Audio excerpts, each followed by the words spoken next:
Sorry, Jill, should we get started or should we continue to wait? Sure. Why don't we get started and I will text Lori and see if I can just make sure that. Okay, let's go ahead and get started. Okay. So good evening, everyone, and welcome to a joint town board, village board meeting between the town of Newcastle and the village of Pleasantville. I'm Ivy Poole. I'm the town supervisor for the town of Newcastle. And this is our annual joint meeting to discuss our joint interest in the Millwood water treatment plant. And we do this once a year to review operations and to discuss sort of planned improvements and initiatives at the Millwood water treatment plant for the future. So perhaps the first thing we should do is just sort of go around and have the respective board members introduce themselves. So maybe we'll have the Newcastle board first, and we're short a couple members here tonight. So Lisa. Hi everyone, I'm Lisa Katz, Newcastle Town Board member. Hi everyone, I'm Lauren Levin. I'm a Newcastle Town Board member.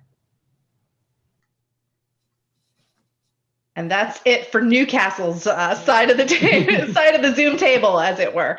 That's a quorum, right? It's a quorum. Yes, it is.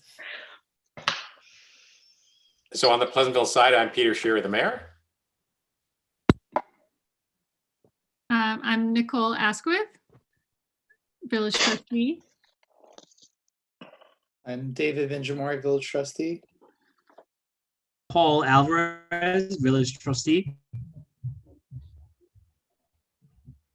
Then also on the Pleasantville side, Eric Morrissey, administrator, and Noreen Regan as well. Great, and we're joined by Jill Shapiro, who's our town administrator, and Rob Deary, who's our town controller and deputy administrator. So now that we've introduced ourselves, should we just go ahead and turn it over to, I don't know if this is to John or Paul. John. John, I'm sorry. I just want to take note that Eric Morrissey, the Pleasantville village manager, is present as well. Hi, Eric. Hello. Okay.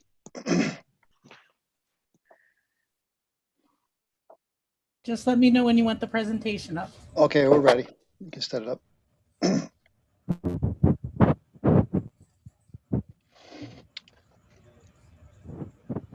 So good evening, everybody. For you that don't know me, my name is John Young. I'm the plant manager of the Millwood Water Plant. With me tonight is John Arnett. He's the area manager for the Northeast region for Suez.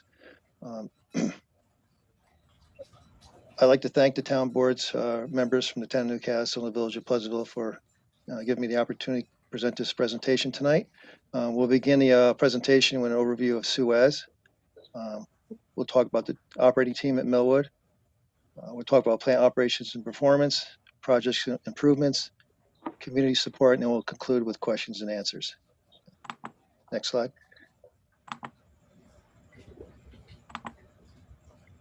For those that don't know me, I'm John Arnett. I actually worked at Millwood. I started there way back when in my career, and now I'm an area manager with Suez. We go back to that slide. So Suez, we're the second largest environmental service firm in North America. You can see our little bullet points there. We do also treat over 600 million gallons of water, 450 million gallons of wastewater each day. Rehabilitate and maintain water assets for more than 6,000 municipal and industrial customers. We'll do the next slide. So you can see here our corporate office is located in Paramus, New Jersey. We do have 15 utilities, 69 environmental service contracts, and 20 advanced solutions. I'm sorry, it's moving on its own. Hang on one second. No problem. Happened last year too. Decided to take off. And along with this footprint, we do have about a little over 3,000 employees that work on the environmental sustainability and leading all the resource revolution that Suez has to offer.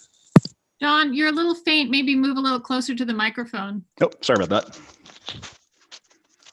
We can go to the next one. John, can you hear me? Yep. So here's just a little history of Suez, North America. Suez was founded in Paris, but you can see back in 1869, our predecessor was the Hackensack Water Company. And you can kind of see all the iterations that we've gone through throughout the years, moving up to 2011. And if you go to the next slide, you can continue to see how we've built over the years up until now. And one of our biggest acquisitions in the past 3 years was acquiring the GE Water and Processing Technologies, which only further helps all the Suez offerings. Can anybody hear me? I've lost my sound. Yep, we hear you, John.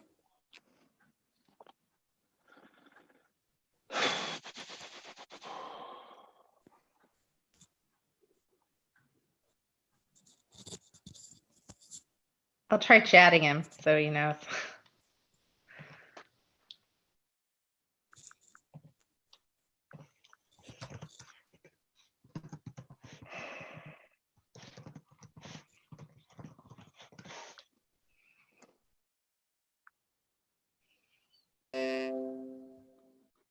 I can email him the phone number to listen in on.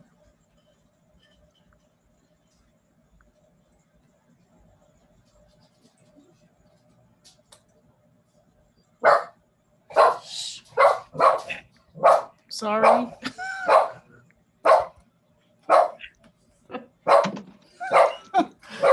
Oh, hang on one second.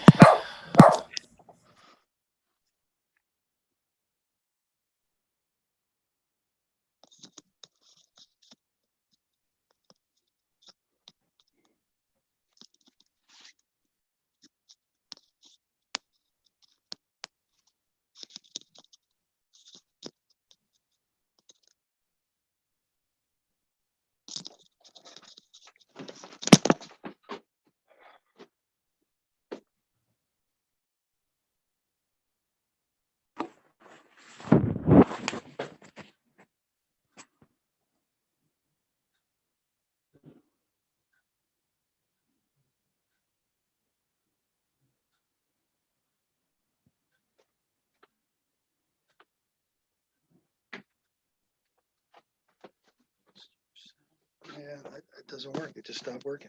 I don't understand. John, we can hear you, John Young.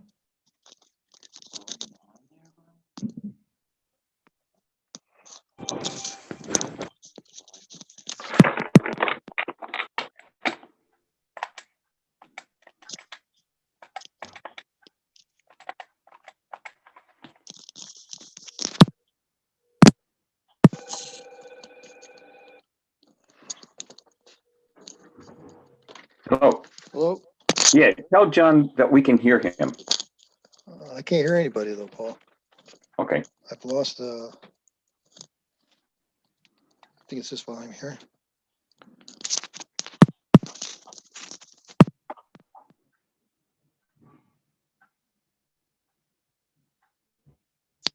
says your default phone is changed to external.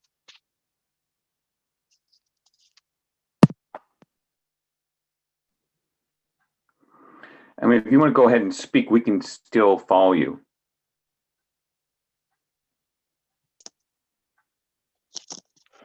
You're kidding me. How do you turn the, they say they can hear me. I just can't. Maybe we can mute John though, because I don't know if he realizes, despite that phone call, that we can hear him.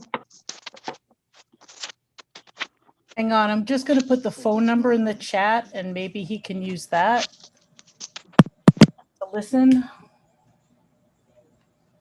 And I'll email it just in case well, he's not going to look at his email right now. Does somebody want, if he can't hear us, can somebody? Here you go. Can you hear me now? Yes, we can. Okay. I apologize. Something went wrong. Okay. Okay. In 2019, the operating team in Millwood started out with a staff of 9 employees. We had the plant manager, assistant plant manager, senior operator, and 4 shift operators. By the end of 2019, we had lost 3 of our 2A certified operators. The New York State Health Department requires that the plant manager have a 1A certification to manage a water treatment plant that treats 2.5 million gallons per day or more. We're fortunate at Millwood that we had actually have 3 certified 1A operators. Next slide, please. At the Millwood Water Treatment Plant, we have 2 raw water sources that we can treat. So we can use the Catskill, which is our primary supply, and the New Croton, which is our backup supply. The raw water goes through 5 stages of treatment before it goes out to distribution. The first stage is a rapid mixers where coagulant is added to the water to form floc. The second stage of treatment is the floculator tanks where floc particles are allowed to grow. Our third stage of treatment is the DAF, or dissolved air flotation process, where microscopic air bubbles remove the floc particles. Our fourth stage of treatment is our ozone contact tanks, where the flocculated water is disinfected. Then our fifth and final stage of treatment is filtration. And after filtration, the water goes to the pump station where we add chlorine to the water. Even though we disinfect the water with ozone, we are required by the New York State Health Department to provide a chlorine residual in our distribution system. Next slide.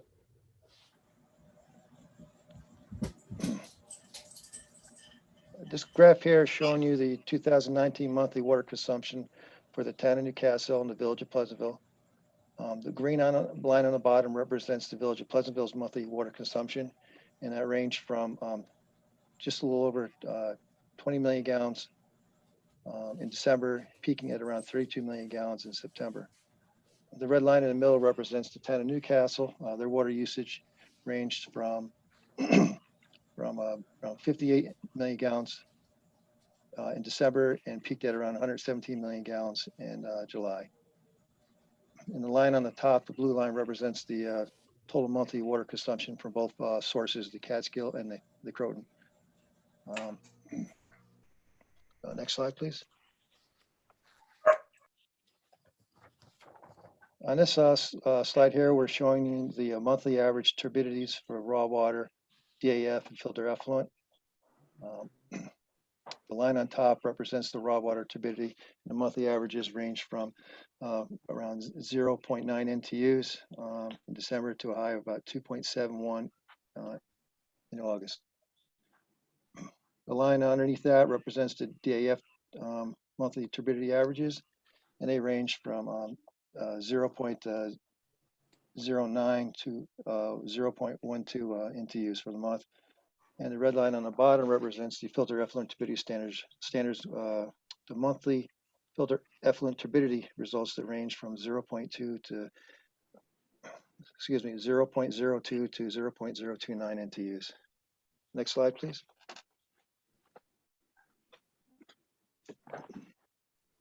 On this slide here, we're comparing the monthly turbidity averages for the DAF and filter effluent with the effluent turbidity standard set by the New York State Health Department. That standard is 0.3. By looking at this chart, you can see that after the DAP process, the water treatment plant is already meeting the filter turbidity standards. Next slide, please. This slide is showing the town of Newcastle's corrosion control plan. The town is now required by the Westchester County Health Department to monitor distribution system weekly for pH, orthophosphate, which is used for lead and copper control, and alkalinity. The new Westchester County Health Department has set the parameters for pH at between 7 and 8.5, for orthophosphate greater than 8.5, 0.8 milligrams per liter, and the alkalinity between 2 and 45 milligrams per liter. On the chart, the yellow line on the bottom of the chart represents the orthophosphate residuals. They range from 1.3 milligrams per liter to 1.6 milligrams per liter for the year. The line in the middle represents the pH on the distribution system, and that ranged from around 7.7 to 8.2, and then the line on top is the alkalinity ranges in our distribution system, which ranged from it was around 11 milligrams per liter to a high of about 32 milligrams per liter. Next slide, please. On this slide, we're comparing the 2019 budgeted costs for purchased water, electricity, chemical, and sludge with the actual cost. In 2019, we were 0.77% under budget for water, purchased water. We were 12.30% under budget or under budget for electricity, 17.65% under budget for chemicals, and we were on budget for sludge. Overall, we were 3.18% under budget for the year. We did well. Thank you. Next slide, please. Sorry.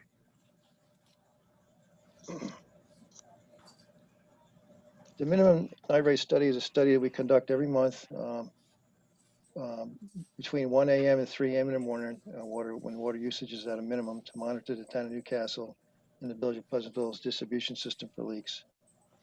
When we conduct the study, we'll shut down the Millwood Pump Station, Bedford Road Pump Station, Mount Peak Pump Station, and the Pleasantville Interconnection Pit.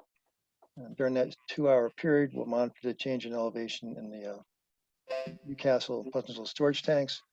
We'll convert that change in elevation to gallons, and then convert that gallons to a percentage or a flow ratio of the daily water usage for that day. Next slide. Next slide, please.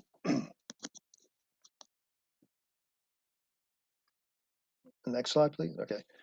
This chart here is showing you the monthly average turbidity flow ratio results for the town of Newcastle and the village of Pleasantville. The line on the bottom represents the town of Newcastle's, and the usage, and the blue line represents the village of Pleasantville. Next, please. In 2019, we had several projects and improvements that took place at the water treatment plant. There's three that we're going to discuss: the Alpine tank inspection, the inspection of the New York City DEP's inspection of the Catskill suction line, and then the Inwood Pump Station upgrade project. Next slide, please. This is a picture of the underwater camera that was used to inspect the inside of the Alpine storage tank. During the inspection, no major findings were found. Next slide, please. This is an inspection of the New York City DEP, or this is a picture of the New York City DEP inspecting the Catskill raw water suction riser that's inside the Catskill aqueduct. This is how the water enters the Millwood water plant. The water enters the water where you see those bars. The water enters the riser and is brought into the plant by a vacuum system. You can see that riser has been in that aqueduct probably since 1993, and you can see it's still in very good condition. Next slide, please. In 2019, most of our focus was put on the Inwood Pump Station upgrade project. The New York City DEP it's scheduled a shutdown of the Catskill Aqueduct in December of 2020. The shutdown is scheduled to last at least 11 weeks.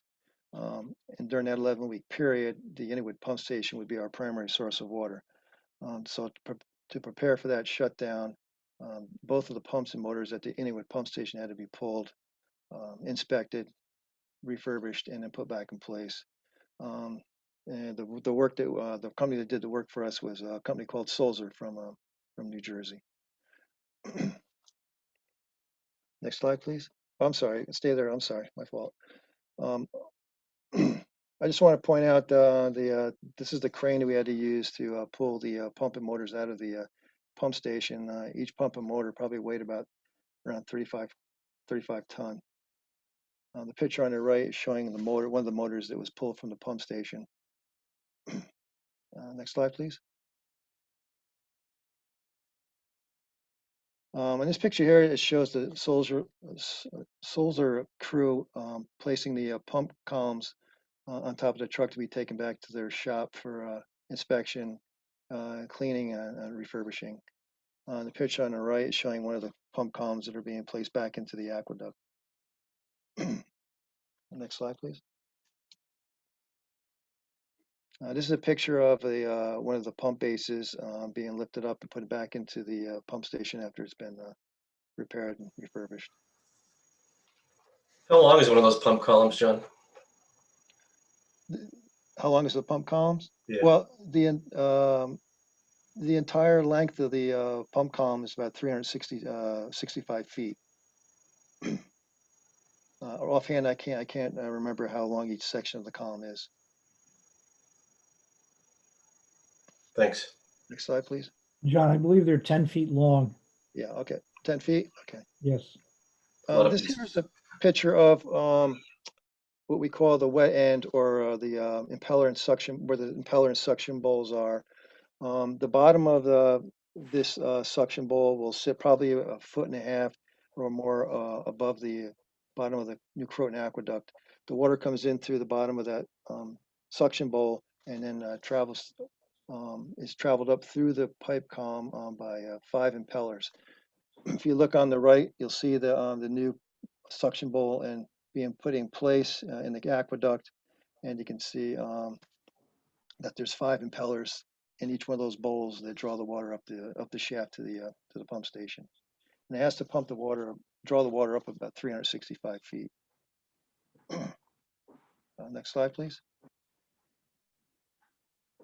That is just a picture of the new shafts that were being placed inside the pipe assemblies in the aqueduct. The picture on the right is showing one of the shafts that are being installed. Next picture, please. On the right, left-hand side is the impellers that are inside those suction bowls. As I mentioned, there's 5 impellers and 5 suction bowls, and each bowl has an impeller in it. The picture in the middle is showing the braces that support the pump shafts that go down into the aqueduct. And on the right-hand side is a picture of a pump shaft, I think, being pulled out. Next slide, please. This is a picture of the Suez's booth that was set up at the Town of Newcastle's Community Day Fair last September. At the fair, we offered water to the fairgoers. We also handed out water bottles that are BPA free and tote bags that were made from recycled material. The Community Day Fair is a great opportunity for us to meet the residents and talk to them about their water treatment plant and answer any questions or concerns they might have. Next slide, please. A big part of what we do at the water plant is give tours. Tours are a great way to teach people about water treatment. Last year at the Millard Water Plant, we gave tours to Roaring Brook Elementary School, West Orchard Elementary School, Manhattan College, the City College of New York, and the Chappaqua Girl Scouts. Next slide, please. Okay, that concludes our presentation for tonight. And now we can entertain you with any questions or questions you might have.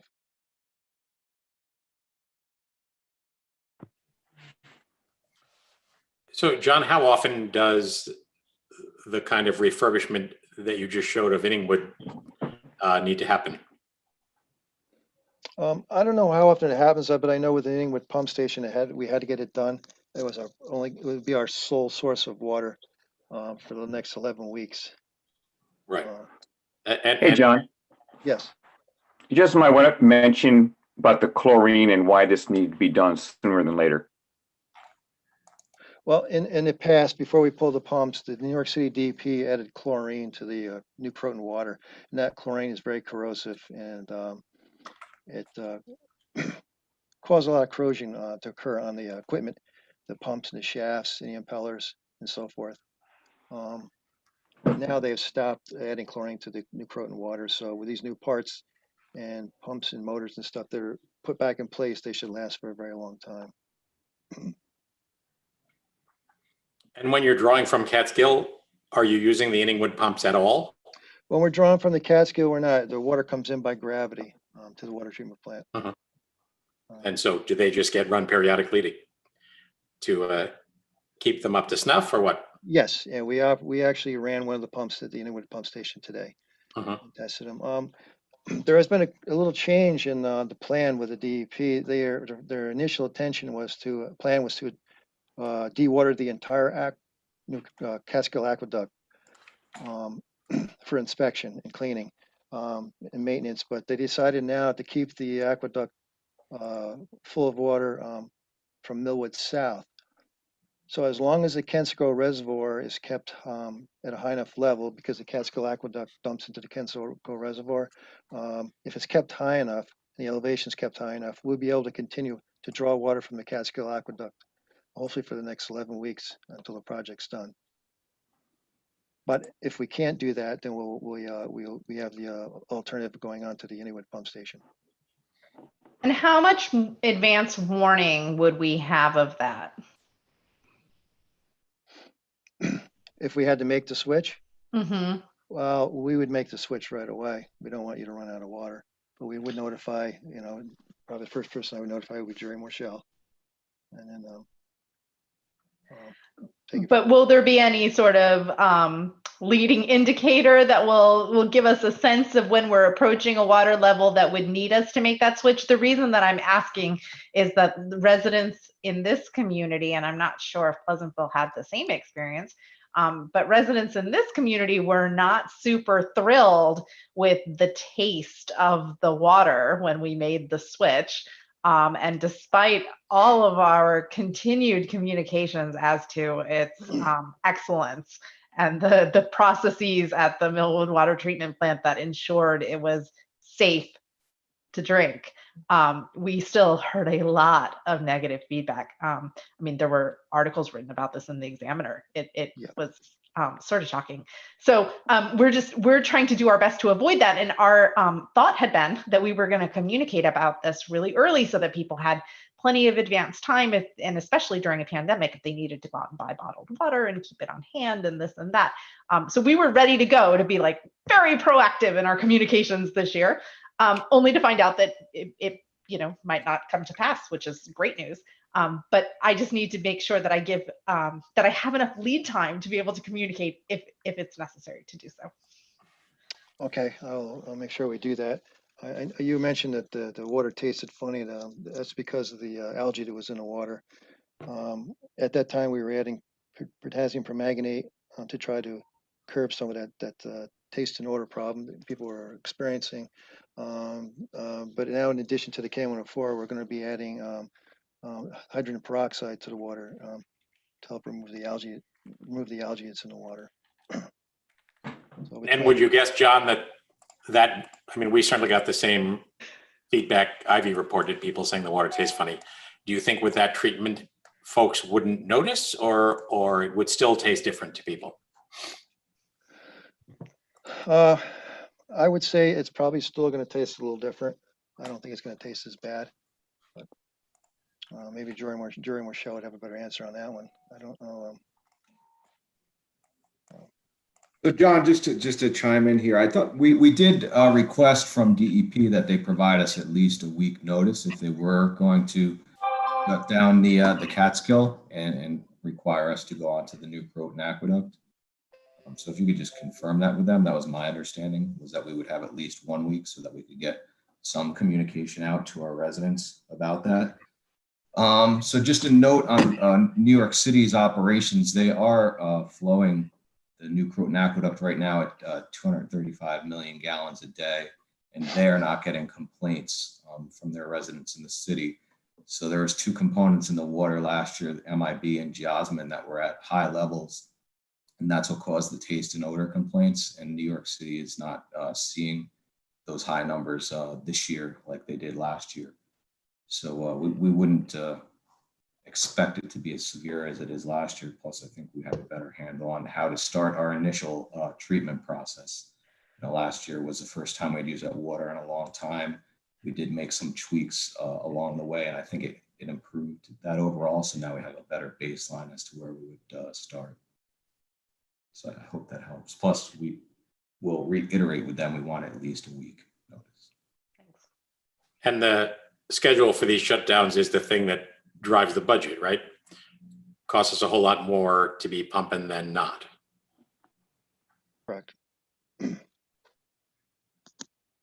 And is that partly or significantly the cause of the good financial results from 2019? That is less pumping than anticipated, or how did that play out?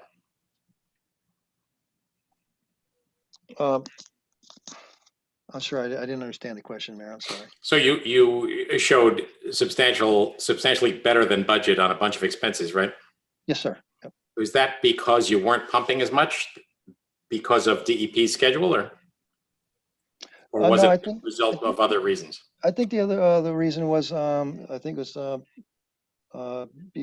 because we have to factor in the cost for fuel, diesel fuel for delivering the chemicals, and I think maybe we might have overestimated how much we thought the price of fuel was going to be. So I think that's why we were a little bit under budget for the year. Okay, so that's good. Yeah. You mentioned that New York State requires you to add chlorine at the end of the process in spite of the fact that you Yes, they do. ozone. Could you expand on that a little bit more? You know, sort of explain to us the difference between how those two works, and you know, whether is there a chance that that might change in the future if ozone becomes more standard, or? I don't think it's going to change in the future. We're required to provide a chlorine residual in a distribution, just in the event that there might be any bacteria that's in that water that can harm you. Yeah, the ozone doesn't have the ability to retain a residual through over time, where the chlorine does. Okay, that makes sense. And now that we're nearly done with 2020, have you had significant capital upgrades in 2020? Our big project coming up now is we have to begin replacing the anthracite and sand in our filter beds. So that's the project we're going to start taking on this winter. We've been studying the wear on our anthracite and media for several years now, and last year we began to notice some wear on the media, and it's time now to begin replacing media before it's too late. And so what is the plan now? What, pushing 30 years old? Is that?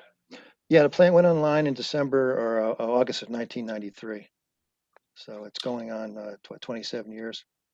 And is there a lifespan to plants? I mean, is there a point at which a whole lot of money has to be spent? I think if we manage the plant well and do our job correctly, we shouldn't expect a major I'm kind of losing it here. Sorry. Yeah. I apologize. So it's just with the kind of constant maintenance you manifest this year and have in the past, we keep up with it, and the plant runs. Correct. Keep up with our maintenance. Point any of us imagine. Is that fair to say? Correct. Okay. The design life of the plant is approximately 75 to 100 years if it's properly maintained. All right, that'll do it for me, and I think you, Jerry. Yeah, but the whole point is that the plant staff and the town and village have spent at least $1 million a year in maintenance projects throughout the past 20 some odd years. So we've kept ahead of the maintenance and not deferred the maintenance. We just went out to bid to replace the 2 primary boilers for the plant, and they'll be installed in probably February or March, right, Paul? Hopefully. Or we're going to be cold.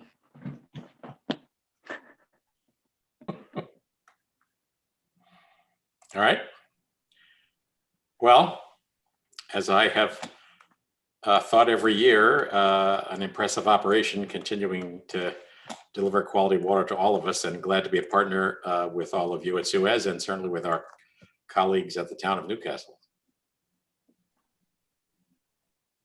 Thank you. It's a pleasure working with everybody. Thanks, Peter, and thanks to everybody from the Pleasantville Village Board for joining us for this presentation this evening. We'll look forward to the tour next year. Yes, I know. I love the tour. Yeah, it's just no fair. Of course, there are lots of things that are no fair at the moment. Virtual tour next year. I love the flock. It's my favorite part. Yeah. One of the Apologize for- attendees has a hand up. I don't know whether you want to take questions, Ivy. Yep, that works for us. So Carrie, can we bring, this is James Annunziato. James, I'm sorry if I butchered your name. You will correct me when you get on the call. Just unmute yourself.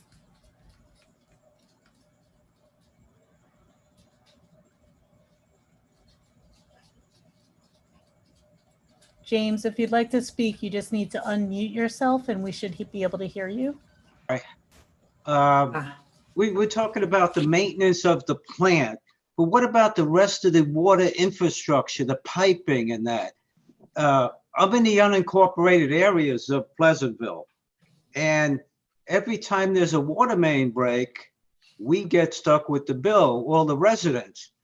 Now, isn't, normally utilities put money aside from the revenue that they've got in order to maintain the system, but it appears that that isn't being done. So let me respond to that. First off, that issue has nothing to do with the good folks here at Newcastle. Well, but nobody knows who owns the pipes. Right. So the problem we have, and it dates back decades, is that our water system extends beyond the village of Pleasantville borders, and bonding and capital improvements are going to have to take place on the Mount Pleasant side. We cannot bond and undertake these capital improvements outside our borders. So as you probably know, we're in the midst of a discussion with the town of Mount Pleasant about using their forces for repairs to try to reduce the cost to homeowners. But I think the longer term question is going to involve some sort of a water district that needs to get created.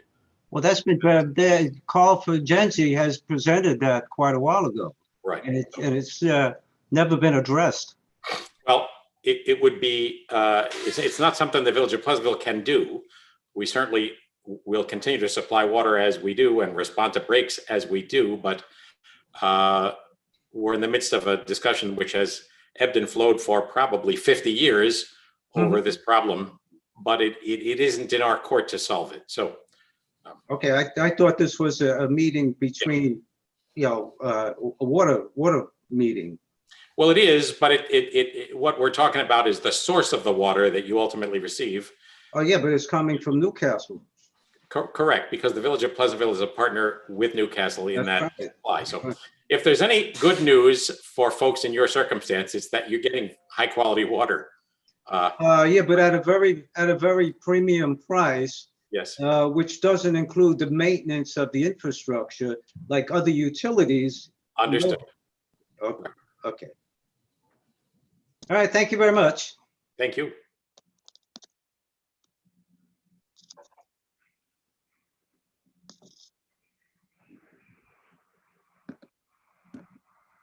If we have any other folks, I see a couple of other attendees. If anybody else has a question, while we have the experts from the Millwood Water Treatment Plant on the line, we'd be happy to take any questions that you have.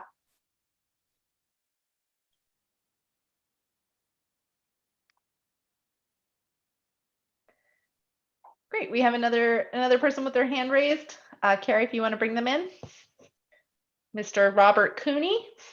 Or you just need, there you go.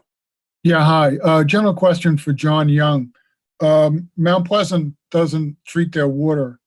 They're working under the waiver at present. How much spare capacity? What percent do you have at the plant now? Does typical day you're running at 60% of what you think the capacity is? Yeah, like right if now, Mount Pleasant wanted to sign up. the water treatment plant right now is rated for 10 MGD. Our average flow right now is about 2.5 MGD during this time of year. During the summer, our flow will get up to about water usage will get up to about it'll range from anywhere from 5 to 6 MGD during the summer. So during the summer, we're probably running at 3/4 capacity. During the And your winter. capacity is about 10, you said? I'm sorry, sir, what was that? You said the capacity was about 10? 10 MGD. Yeah, okay. And Our yearly average is about 3.4 MGD, but again, during the summer, we're using anywhere from around 5 to 6 MGD during the summer, and we're down to 2.5 to 3.5 MGD during the winter. Did Mount Pleasant ever talk to you at all about getting water from the plant? No. I can report that back in the 90s, there was discussion with Briarcliff, Mount Pleasant, a bunch of people, and they did not elect to participate. So, Yeah, I was at a critical meeting at one point back about 1995, and they were squirming. They just didn't want to do it.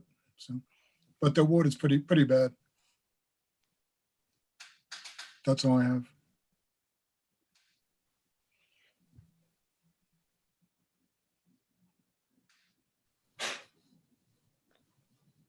So I think that's all of the questions that we've, all the hands we had raised and all the questions that we've received at this point. If any of the other board members have any questions, otherwise I think we can thank Mr. Young and the folks from Suez for their time and attention as always. Apologize for the audio problems I had. It kind of got me off to a bad start tonight. It happens, John. It's 2020. Hopefully I'll do a better job next year. right, exactly, right. You're gonna have a bad year. This is the one to have. Yeah. Okay. I thank you for that, John and Jerry and company. And I see Jeff Econom on the call as well. Thank you, Jeff. I know you're in the middle of the discussion. Thank you, Bart, everybody. So. All right, Thanks, until everyone. next year. All right. Let's not make it that long. For the tour. And how about at least the stake in the ground that we imagine we'll be all together in a year instead of on Zoom. So You're here. thanks. We're with you. Appreciate it.